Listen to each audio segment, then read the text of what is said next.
Salut à toi le luminaire, je suis Thor, ton judge Lorcana. Aujourd'hui, on va faire une petite vidéo sur les combos infinis. Les combos infinis, les combos semi-infinis.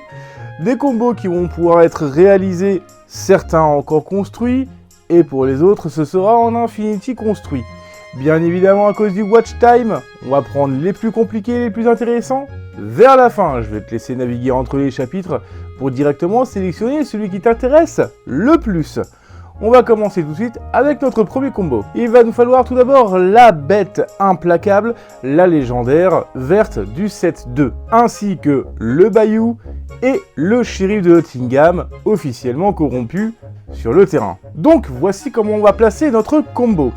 Au 6e tour, nous allons mettre la bête implacable sur le terrain. On va attendre qu'elle sèche, et au tour 7, on va vraiment pouvoir commencer à s'amuser. Nous allons mettre en jeu le Bayou ainsi que le shérif de Nottingham. Ensuite, nous allons mettre la bête dans le Bayou et commencer notre combo. La bête dit: chaque fois que des dommages sont infligés à un personnage adverse, vous pouvez redresser ce personnage. Le Bayou, marais mystérieux, nous dit de son côté: chaque fois qu'un personnage sur ce lieu est envoyé à l'aventure, vous pouvez piocher une carte, puis choisissez et défausser une carte. Et pour finir, le shérif de Nottingham, officiellement corrompu, nous dit: chaque fois que vous défaussez une carte, vous pouvez choisir un personnage adverse et lui infliger 1 de dommages. Pour commencer, nous allons partir à l'aventure avec la bête, donc le Bayou se déclenche. Résolution du Bayou.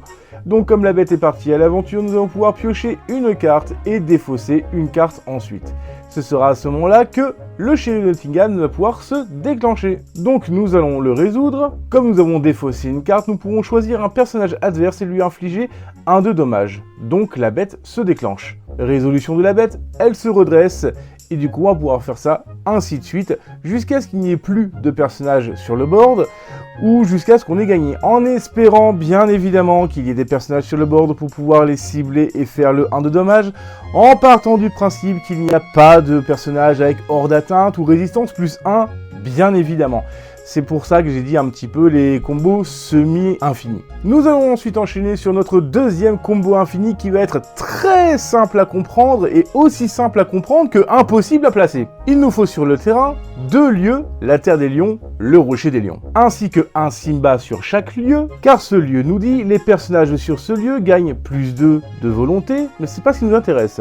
Il nous dit surtout, si un personnage prince ou roi se trouve sur ce lieu, jouer des personnages vous coûte une encre de moins. Ensuite, il nous faut aussi sur le terrain une Madame Mime en serpent et Merlin métamorphose. Oui, je sais, ça commence à faire beaucoup, mais c'est pas fini, parce que en main, il nous faut aussi une Madame Mime en serpent. Elle, qui nous dit, lorsque vous jouez ce personnage, bannissez-le ou renvoyez l'un de vos autres personnages en jeu dans votre main. Et Merlin métamorphose nous dit, chaque fois que vous renvoyez l'un de vos autres personnages dans votre main, ce personnage gagne plus 1 de l'or pour le reste du tour. Donc nous allons pouvoir jouer gratuitement la mime serpent de notre main et renvoyer l'autre mime serpent du terrain à la main. À chaque renvoi à la main, Merlin gagnera plus 1 de l'or. Et vu que nous allons réinvoquer en boucle la mime serpent tout en récupérant la précédente du terrain, Merlin gagnera un nombre de l'or infini pour le coup et pourra partir à l'aventure avec une valeur de l'or infinie. Donc c'est un combo qui est extrêmement cool à faire, mais extrêmement impossible à faire aussi parce qu'il nous faut beaucoup trop de matériel sur le terrain. Combo suivant, donc pour ce combo, il va nous falloir sur le terrain Monstro, la baleine tristement célèbre, ainsi que le Grand Illuminarium, laboratoire abandonné. Bien évidemment, il va falloir que Monstro soit à l'intérieur du Grand Illuminarium. Monstro, lui de son côté, qui nous dit défausser une carte, redresser ce personnage, il ne peut pas être envoyé à l'aventure pour le reste de ce tour. Et le Grand Illuminarium, lui de son côté, nous dit les personnages sur ce lieu gagnent la capacité de pouvoir s'épuiser pour piocher une carte. Donc nous avons maintenant déjà un moyen pour vider notre deck. Pendant qu'on va vider notre deck, nous allons rechercher une petite carte assez spéciale nommée l'Explorateur, qui est une action chanson qui nous dit choisissez une carte de votre défausse et mélangez-la dans votre pioche. Révélez la carte du dessus de votre pioche. Si la carte révélée a le même nom que la carte choisie, vous pouvez la jouer gratuitement, sinon ajoutez-la à votre main. Bien évidemment, on va choisir l'Explorateur en boucle. Maintenant, admettons qu'on ait une carte assez intéressante sur le terrain, comme par exemple un Maui demi-requin, qui nous dit « Chaque fois que ce personnage en défie un autre, vous pouvez renvoyer une carte action de votre défausse dans votre main. » Mais ce n'est pas ce qui nous intéresse pour le moment.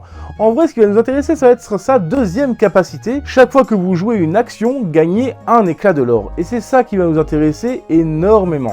Car jouer l'explorateur en boucle va nous faire gagner un éclat de l'or en boucle passivement et pour le coup avoir vraiment un total de l'or infini. Combo suivant, donc le combo suivant va s'inspirer, va être une espèce de variante du combo qu'on vient de voir, mais qui va avoir l'avantage d'utiliser qu'une seule couleur d'encre.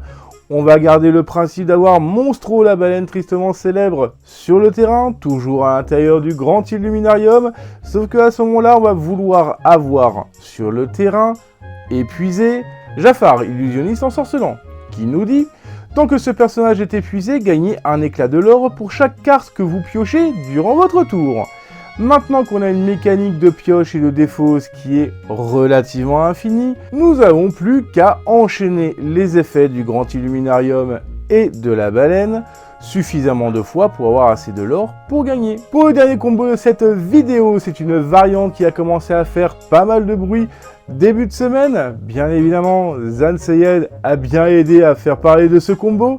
Mais avant, si cette vidéo vous plaît, je vous laisse vous abonner, activer la cloche, mettre un pouce bleu. Ça soutient la chaîne et par extension moi-même. Merci beaucoup. Maintenant, on va parler de ce combo qui fait tant de bruit, un combo infini que Zansayed a utilisé pour gagner le dernier CCS. Ce combo, bien évidemment, utilise la capacité donc de Monstro, la baleine tristement célèbre, toujours à l'intérieur du grand Illuminarium. Le but étant bien évidemment, comme à son habitude, de vider son deck pour cycler son deck, trouver l'explorateur et le faire jouer en boucle. Mais cette fois-ci, on va gagner du lore passivement, un petit peu comme avec Maui Shark, mais finalement en utilisant Adam de la Halle, Cock and Roll. Donc, c'est une manière un petit peu similaire de gagner du lore. Donc, Maui Shark de son côté nous dit qu'on va gagner du lore passivement quand on joue des actions. Quant à Adam de la Halle, lui de son côté nous fait gagner du lore passivement parce qu'on joue des chansons. Et comme les chansons sont des actions, la mécanique est un petit peu la même. Mais comme nous avons en tant que couleur d'encre l'ambre, nous avons accès à un panel de cartes pour nous aider qui est peut-être plus intéressant. Par exemple, notamment, la lanterne.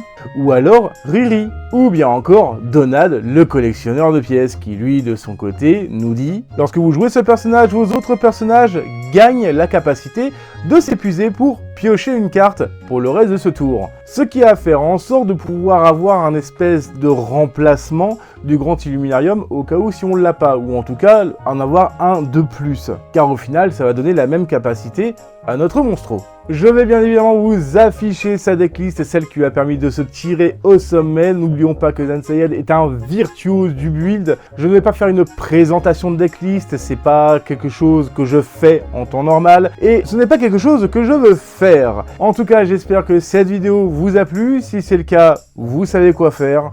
Je vous remercie encore du fond du cœur, et je vous dis à très vite. Bisous, ciao.